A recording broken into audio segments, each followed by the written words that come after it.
La posición esa no es no sería nada nuevo para mí. He jugado muchas veces también en la selección, como también el año pasado en el Sevilla, así que lo conozco. Lo que es una posición diferente. Si hace falta estar ahí, perfecto. El pivote tiene que dar cobertura a la salida del balón con los centrales, estar ahí en ayuda si la salida no va tan fácil, para decirlo así.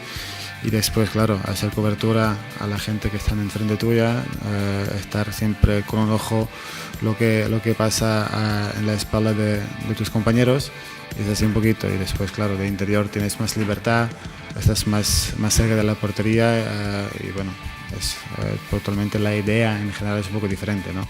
Pero bueno, sabiendo y conociendo la idea del Barça, bueno, tienes que estar preparado. Lo que es claro, también lo he entrenado en varios entrenamientos, pero esto desde el principio de la temporada, así por eso digo, estoy preparado, que lo que decide el míster, y lo importante no es dónde voy a estar yo, lo importante es que ganamos el partido.